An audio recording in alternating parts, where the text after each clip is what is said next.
Assalamualaikum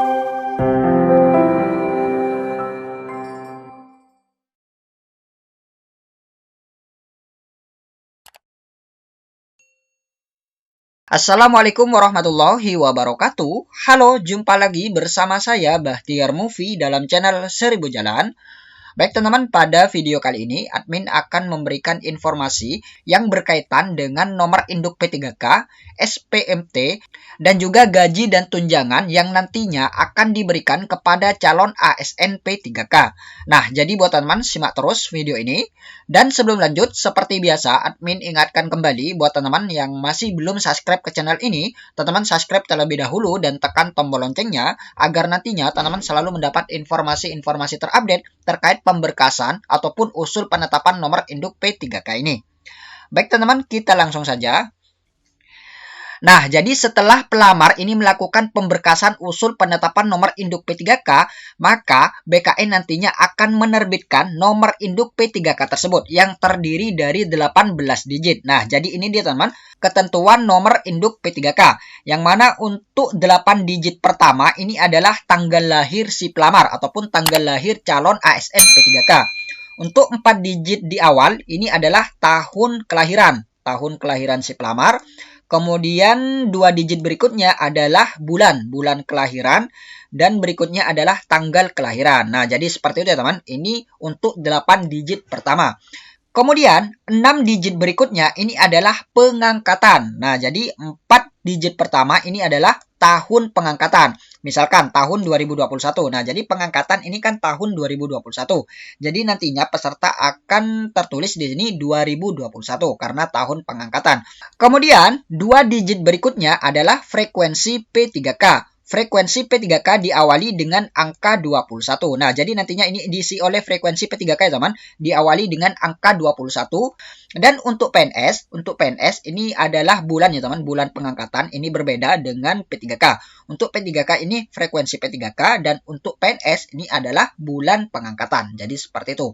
Kemudian 1 digit berikutnya ini adalah kode jenis kelamin. Nah, jadi ini sama teman-teman dengan nomor induk PNS. Untuk jenis kelamin, jika 1 ini adalah pria dan jika 2 adalah wanita. Jadi seperti itu. Ini adalah kode jenis kelamin. Kemudian 3 digit terakhir yaitu nomor urut. Nah, jadi ini adalah nomor urut. Urutan angka digit 1 sampai dengan 15 sama. Nah, jadi seperti itu ya teman untuk ketentuan nomor induk P3K. Nah, ini adalah contoh untuk menetapkan nomor induk P3K. Misalkan di sini ada P3K pria kelahiran 18 Februari 1990. Kemudian proses kontrak sebagai P3K pertama kali yaitu pada tahun 2019. Nah, jadi penetapan nomor induk P3K-nya yaitu 1990 ini adalah tahun kelahiran. Kemudian 02 ini adalah bulan kelahiran. Kemudian 18 ini adalah tanggal kelahiran. Nah, jadi tanggal kelahiran si pelamar.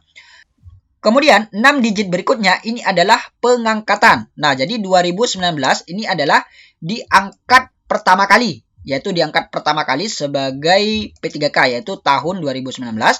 Kemudian 2 digit berikutnya adalah frekuensi yaitu 21 dimulai dengan angka 21 yaitu pertama P3K. Kemudian angka berikutnya adalah 1. Nah, jadi ini adalah kode kelamin. Yaitu jika 1 maka pria. Nah, jadi ini teman pria jadi kodenya adalah 1. Kemudian 3 digit berikutnya adalah nomor urut. Nah, jadi ini nomor urut dimulai dari angka 1. Jadi seperti itu. Kemudian setelah mendapatkan nomor induk P3K, maka selanjutnya peserta ini tinggal menunggu SPMT, yaitu surat pernyataan melaksanakan tugas. Kemudian gaji dan tunjangan ini akan dibayarkan setelah peserta ini mendapatkan SPMT tersebut. Jadi seperti itu. Nah, ini dia teman-teman, contoh surat pernyataan melaksanakan tugas ataupun SPMT. Yang bertanda tangan di bawah ini nama. Nah, jadi yang bertanda tangan ini biasanya PPK ya teman. Pejabat Pembina Kepegawaian, nama, nomor induk pegawai, pangkat atau golongan ruang, dan jabatan. Dengan ini menyatakan bahwa nama, nah jadi ini adalah nama calon ASN P3K. Kemudian nomor induk P3K-nya, kemudian jabatan yang dilamar, golongan, nah untuk P3K ini masuk dalam golongan 9 ya teman, golongan 9. Kemudian surat keputusan pengangkatan sebagai pegawai pemerintah dengan perjanjian kerja, pejabat yang mengangkat, kemudian nomor, tanggal, tanggal mulai berlakunya pengangkatan sebagai pegawai pemerintah dengan perjanjian kerja. Nah, jadi ini tanggal berlakunya.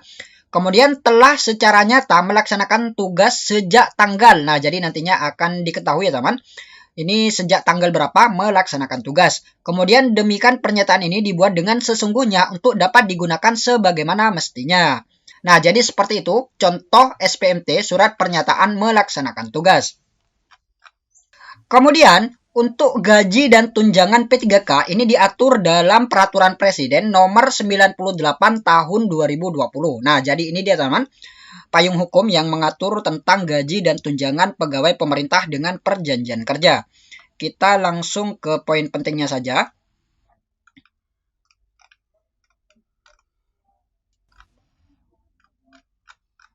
Nah, kita lanjut ke pasal yang kedua.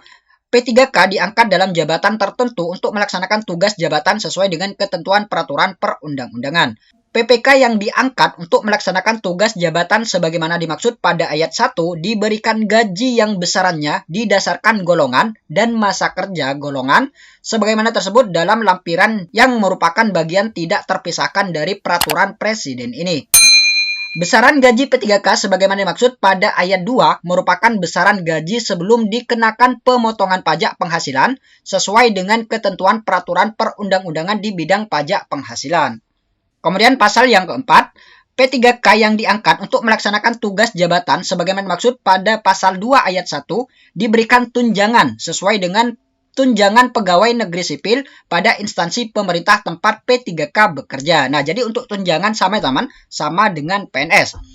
Tunjangan P3K sebagaimana dimaksud pada ayat 1 terdiri atas, yaitu tunjangan keluarga, yaitu tunjangan suami, istri, dan anak, kemudian tunjangan pangan, kemudian tunjangan jabatan struktural, dan tunjangan jabatan fungsional, atau tunjangan lainnya. Besaran tunjangan P3K sebagaimana dimaksud pada ayat 2 diberikan sesuai dengan ketentuan peraturan perundang-undangan di bidang tunjangan sebagaimana yang berlaku bagi pegawai negeri sipil. Nah, ini dia teman-teman, lampiran peraturan Presiden Republik Indonesia nomor 98 tahun 2020 tentang gaji dan tunjangan pegawai pemerintah dengan perjanjian kerja. Nah, jadi ini dia teman. Nah, ini adalah golongan yang terendah ya teman, golongan 1, yaitu masa kerja golongan 0 tahun, yaitu sekitar Rp1.794.900. Dan ini 2 tahun, masa kerja golongan 2 tahun ini naik ya teman. Kemudian 4 tahun naik dan seterusnya. Jadi sampai tertinggi ini 2.686.200. Ini untuk golongan 1.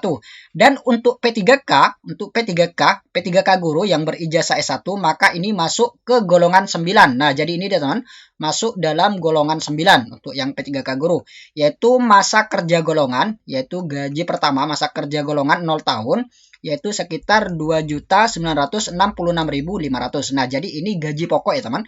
Dan jika masa kerja golongan 2 tahun maka akan naik, kemudian masa kerja golongan 4 tahun juga naik dan seterusnya. Jadi seperti itu. Dan yang tertinggi untuk gaji P3K ini adalah sekitar 6.786.500. Nah, jadi seperti itu ya teman, aturan mengenai daftar gaji pegawai pemerintah dengan perjanjian kerja. Baik teman-teman, itulah sedikit informasi dari kami. Semoga video ini bermanfaat. Wassalamualaikum warahmatullahi wabarakatuh.